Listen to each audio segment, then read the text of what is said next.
नमस्कार, बहुत बहुत स्वागत है आपका छत्तीसगढ़ आज का मुद्दा में। और मैं हूं आपके साथ ललित। और आज का हमारा मुद्दा है बांग्लादेश बहाना, कांग्रेस निशाना।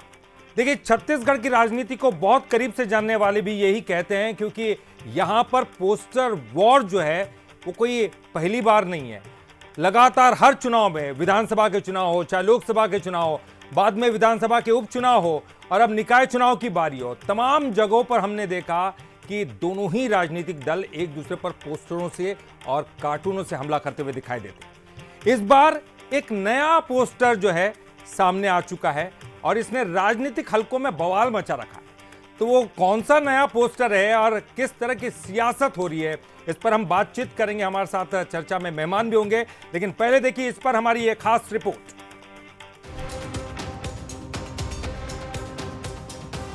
बांग्लादेश में हिंदुओं पर हो रहे अत्याचार पर क्यों चुप है ठगबंधन, अब क्यों नहीं कहते? धृतराष्ट्र क्यों बन बैठा है इंडिया ब्लॉक? ये सवाल बीजेपी ने सोशल मीडिया पर पोस्ट कर दागे हैं। बांग्लादेश में हिंदुओं के खिलाफ हो रहे अत्याचार को लेकर बीजेपी ने इंडिया गठबंधन को निशाने पर लिया। सोशल मीडिया पर पोस्ट कर सवाल पूछे। ये पहली दफा नहीं है जब छत्तीसगढ़ की राजनीति में पोस्टर पॉलिटिक्स तेज है। बीजेपी ने पिछले चुनावों में किया था यूज। 2023-24 के चुनाव में बीजेपी ने बनाया था हथियार। सोशल मीडिया विभाग को भी मिला जीत का क्रेडिट। सोशल मीडिया पर लगातार पोस्ट कर कांग्रेस को घेरा। पोस्टर कार्टून के जरिए सामने रखे थे कांग्रेस सरकार के घोटाले। लोकसभा चुनाव में भूपेश बघेल को इसी के सहारे घेरा। राधिका खेड़ा के बीजेपी ज्वाइन पर लिखा था, यूं ही कोई बेवफा नहीं होता। दक्षिण उपचुनाव में भी जमकर किए पोस्टर वार। अब हिंदुत्व को लेकर इंडिया गठबंधन पर प्रहार। ताजा पोस्टर में गठबंधन के नेताओं को धृतराष्ट्र बताया है। जब जब राष्ट्रहित की बात आती है, राष्ट्रहित में देश एक होना चाहिए। विभिन्न दल हो सकते हैं, वैचारिक रूप से हम अलग हो सकते हैं, लेकिन जहां देशहित की बात आती है, राष्ट्रहित की बात होती है, एक स्वर में आनी चाहिए। आज कांग्रेस के लिए प्राथमिकता ये नहीं है। कांग्रेस के लिए प्राथमिकता है कि बीजेपी को हम किस तरीके से डोमिनेट करें। तो मुझे लगता है इसी के दृष्टिगत उनको ये बताने का प्रयास किया गया है कि एक भारतीय होने के नाते आपकी भूमिका देश हित में क्या होनी चाहिए। बीजेपी के पोस्टर पर दीपक बैज ने तंज कसते हुए कहा कि कहां है 56 इंच का सीना। हमारे देश से बाहर किसी देश में हिंदुओं पर अत्याचार होती है और किसी पर अत्याचार होती है तो इंडिया गठबंधन से सवाल पूछते हैं, अरे भाई केंद्र में सरकार किसकी है, जवाबदारी किसकी है, जिम्मेदारी किसकी है, राजनयिक किसके पास है, विदेश विभाग किसके पास है, आप कर क्या रहे हो, किसको लाल आंखें दिखाना चाहिए कि नहीं दिखाना चाहिए? कहां गया 56 इंच का सीना, कहां गया एक सिर के बदले 10 सिर लाने का? मतलब इतना झूठे वादे कर आप सत्ता में आए, आप सवाल पूछ रहे इंडिया गठबंधन से। कांग्रेस भी पोस्टर कार्टून के जरिए बीजेपी पर हमला करती रही है। बीजेपी इस मामले में बहुत आगे है। अब एक बार फिर देश प्रदेश के बाहर बांग्लादेश के बहाने कांग्रेस को निशाना बनाया जा रहा है। गौरव शुक्ला, बंसल न्यूज, रायपुर। और जैसे कि हम कह रहे हैं, रिपोर्ट में भी आपने देखा कि यहां पर पोस्टर वॉर कोई बड़ी बात नहीं है, मुद्दा बहुत बड़ी बात है। और इस बार का जो मुद्दा है वो हिंदुत्व है, जो कि बीजेपी के लिए मुफीद है।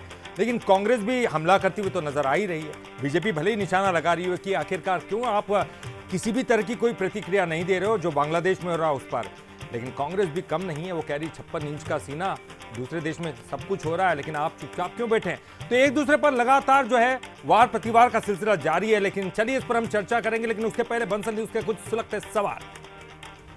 क्या बांग्लादेश के बहाने बीजेपी कांग्रेस के एक बार फिर निशाने पर कांग्रेस को ले रही? एक बड़ा सवाल। क्या कांग्रेस कार्टून पोस्टर की पॉलिटिक्स में बीजेपी से पिछड़ती हुई दिखाई दे रही है? और सवाल नंबर 3, क्या निकाय चुनाव से पहले बीजेपी सोशल मीडिया को हथियार बना रही है? बहुत महत्वपूर्ण चुनाव, क्योंकि निकाय चुनाव आने वाले और उसी को लेकर अब दोनों ही दल एक दूसरे पर वार प्रतिवार करते हुए दिखाई दे रहे हैं। और चलिए इस पर हम चर्चा करेंगे।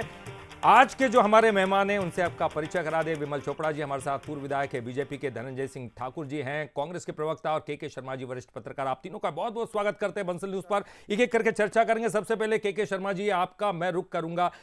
मैं लगातार यही कह रहा हूं कि पोस्टर वार और कार्टून वार, इसके लिए तो हमें शायद एक विज्ञापन जारी करना चाहिए कि जितने भी कार्टूनिस्ट हैं उनके लिए अच्छी नियुक्ति का स्थल है छत्तीसगढ़, क्योंकि हमने देखा लगातार कार्टून एक के बाद एक कार्टून हमको दिखाई दिए। लेकिन बात अब हिंदुत्व की करते हैं, क्योंकि आज का हमारा ये बड़ा मुद्दा भी है और बीजेपी निशाने पर ले रही कांग्रेस को। किस तरह से देखते हैं इस पूरे मुद्दे को आप? अपना एक अलग महत्व रहता है, एक नजर में अपनी बात कहने का एक कला है। आपने जवाब दिया। मैं के मिश्रा जी, के शर्मा जी से पूछ रहा था। जी शर्मा जी। जी, मैं के शर्मा बोल रहा हूँ। शर्मा ही है। हाँ जी, कर लीजिए आप। जी सर। हेलो। जी आप कंटिन्यू कीजिए सर।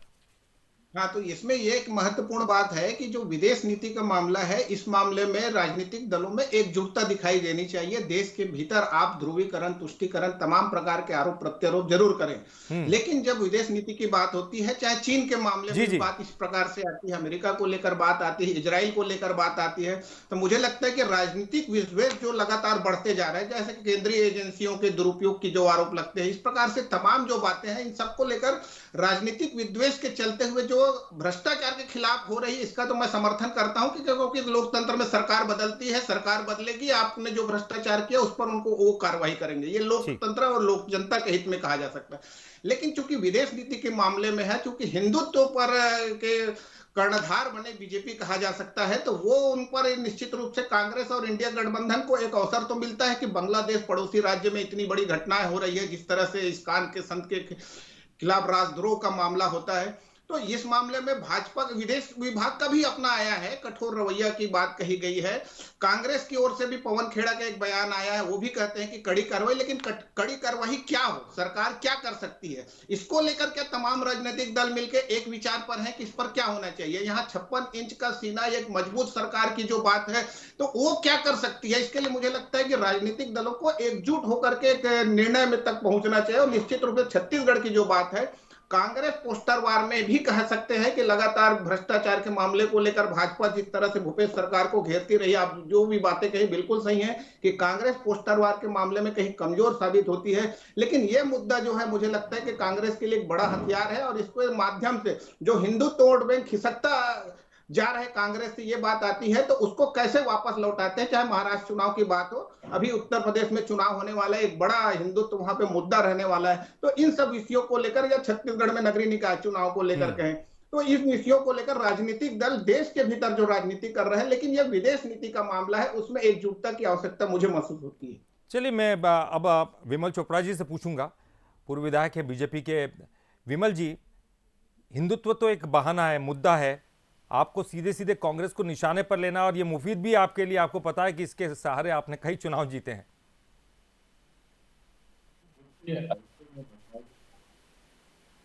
हिंदुत्व कोई राजनीतिक मुद्दा नहीं है भारतीय जनता पार्टी के लिए, और भारतीय जनता पार्टी धर्म आधारित कोई राजनीति नहीं करते हैं। लोग जरूर मानते हैं कि भारतीय जनता पार्टी हिंदुओं का पक्ष लेती है, वैसा नहीं। भारतीय जनता पार्टी का मूल यह है कि चाहे हिंदू हो चाहे मुसलमान हो, सबके साथ समान व्यवहार होना चाहिए। इसलिए समान नागरिक संहिता की बात जो है वो भारतीय जनता पार्टी करते हैं। भारतीय जनता पार्टी ये कहती कि यही एक समाज को या एक धर्म को कोई विशेष अधिकार प्राप्त नहीं होना चाहिए। ये अल्पसंख्यक और बहुसंख्यक, ये राजनीति जो है ये कांग्रेस की पैदा की हुई राजनीति है। जिस समय देश आजाद हुआ, बंगाल में, बांग्लादेश में, पाकिस्तान में हिंदुओं की आबादी में आज कितनी घटती संख्या हम देख रहे हैं। वहीं यदि हिंदुस्तान में देखेंगे, जिसका जो चरित्र रहा है वो धर्मनिरपेक्ष और सब धर्म का समानांतर, चाहे वो सरकार किसी की भी रही हो, उनकी संख्या में बढ़ोतरी हुई। लेकिन बांग्लादेश और पाकिस्तान में हिंदुओं की संख्या लगातार घटी। इस पर यह तय है कि इन देशों में हिंदुओं पर अत्याचार होता है। भारतीय जनता पार्टी ने उसकी रक्षा के लिए CAA-NRC लाया कि जो लोग भारत में आ चुके हैं उनको जो प्रताड़ित है धर्म के आधार पे, उनको नागरिकता दी जाए। कांग्रेस ने इसका विरोध किया, कि नहीं नहीं वहां के लोग आए उनको क्यों नागरिकता देंगे।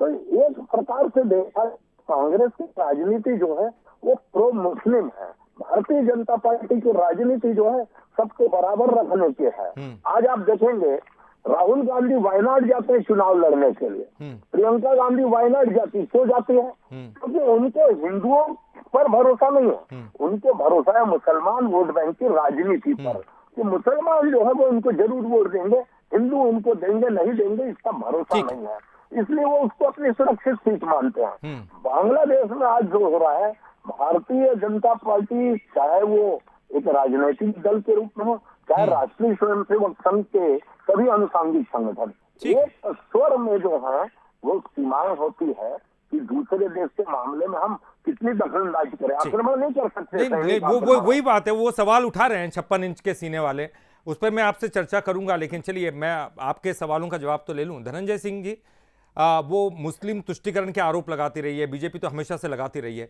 इस बार भी इस मुद्दे के द्वारा एक बार फिर हिंदुत्व के मुद्दे को जागृत करने की कोशिश है, निकाय चुनाव सामने है, कोई काट है आपके पास?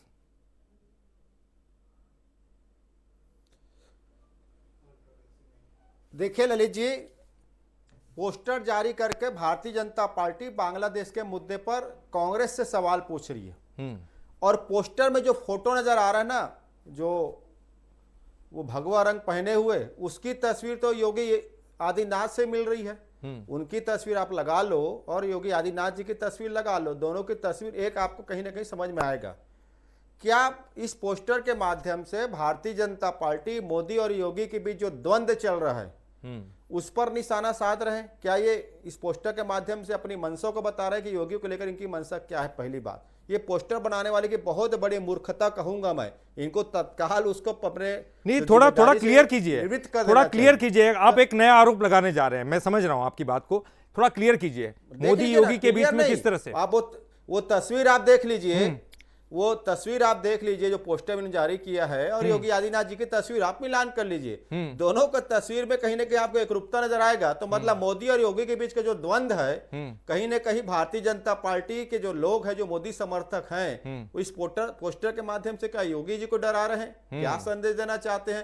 क्योंकि ऐसे जो रूप है, ऐसे जो उनका पहनावा है, शारीरिक बनावट है, वो तो योगी जी से मिलता है, पहली बात। दूसरी बात, आपने पूछा कि बांग्लादेश के मुद्दे पर डिबेट हो रहा है, बांग्लादेश के विषय पर, और बात कर रहे हैं विमल चोपड़ा जी देश के भीतर के विषय पर। ये कह रहे अल्पसंख्यक की बात करें, अरे अल्पसंख्यक में तो जैन समाज के लोग भी आते हैं, अल्पसंख्यक में सिख समाज के लोग भी आते हैं, अल्पसंख्यक मुसलमान भी आते हैं, और भी कई धर्म बौद्ध समाज के लोग भी आते हैं। तो क्या भारतीय जनता पार्टी सबका विरोध करती है? पहली बात। दूसरी बात, आपको याद होगा बुधवार के दिन सदन में कांग्रेस पार्टी ने मांग उठाया कि बांग्लादेश में जो हिंदुओं पर जो हमले हो रहे हैं उस दिशा में सरकार कठोर कदम उठाए, और मोदी जी को आके यहाँ पे बताना चाहिए कि इस दिशा में वो क्या कर रहे हैं। अभी तक तो मोदी जी कोई जवाब ही नहीं दिए हैं। अब मैं आपको थोड़ा क्लियर कर दूं। देखिए, आप सरकार में हो, ताकत में हो, आपने अब तक क्या किया? मैं विमल चोपड़ा जी से आग्रह करूंगा कि नरेंद्र मोदी जी ने अब तक क्या किए हैं, खुद स्वयं से ये बता दें। मैं चलिए उनसे जवाब लेंगे ना, लेकिन मैं आपको पहले क्लियर कर दूं, मुझे जो लगता है कि ये जो पोस्टर है, इस पोस्टर में वहां के जो इस्कॉन प्रमुख है उनका चित्रण है, योगी जी का नहीं। हालांकि उसके बारे में और अधिक जानकारी देंगे हमारे बीजेपी के पूर्व विधायक साहब। विमल जी क्या कुछ कहेंगे, क्योंकि वो सीधे जो आपके जी ललित जी, धनंजय जी को जानना चाहिए कि वो इस्कॉन के जो प्रमुख चिन्मयानंद हैं उनका फोटो देख लीजिए, उनकी फोटो है। नहीं, मैंने वो क्लियर किया, उनको अध्ययन करना चाहिए। और जहां तक उन्होंने कहा कि मोदी जी और योगी जी में इस्कॉन का जो चिन्मय जी है वो तो व्हाइट कुर्ता पहनते हैं। नहीं देख लीजिए, व्हाइट है उनका लिबास, तो भगवान अभी उनका लिबास तो व्हाइट है। आप किसी भी इस्कॉन के पुजारी का लिबास देखिए, सफेद होता है। फुर्सत में देख लेना आप थोड़ा सा। दूसरी बात जो इन्होंने कहा, मोदी जी आप देख लीजिए, मैं समझता हूँ इस्कॉन के किसी पंडित का फोटो आप दिखा दीजिए। द्वंद्व हो रहा है, उस द्वंद्व के बावजूद भारतीय जनता पार्टी कांग्रेस को परास्त करते जा रही है। और ये तो छुरा भोग रहे हो, भाजपा फोटो जारी करके छुरा भोग रहे हैं उनके पीठ पर। कांग्रेस जो समीक्षा कर रही है अपनी CWC में, उसमें कह रही क्या हम अंतर कलह के कारण और एक दूसरे के कारण, विवाद के कारण आ रहे हैं। अरे बांग्लादेश में बताओ कांग्रेस क्या करती नहीं, नरेंद्र मोदी जी ने क्या किया ये बताओ। उनकी पार्टी में अंतर कला है। अच्छा एक मिनट मैं दोनों को रोकना भाजपा में क्या हो रहा है, चाहूंगा, दोनों को नरेंद्र रोकना मोदी जी चाहूंगा। ने क्या देखिए किया ये बताओ। ये जो जवाब आप दे रहे हैं, जो सवाल आप कर रहे हैं, तो आखिरकार वहां के जो संत है वो क्या पहनते हैं? देखिए अब ये तस्वीर ओरिजिनल है, आप कह रहे हैं व्हाइट पहनते नहीं, गेरुआ पहना हुआ उन्होंने, भगवा पहना हुआ उन्होंने। चलिए मैं मुझे तस्वीर दिखानी थी, मैंने दिखा दी। व्हाइट पहनते हैं आप ये देखिए यहाँ उन्होंने पहना हुआ है, आप योगी जी से तुलना करें, हालांकि आपकी मंशा कुछ अलग है, के शर्मा जी आप कुछ, हाँ। और चलिए मैं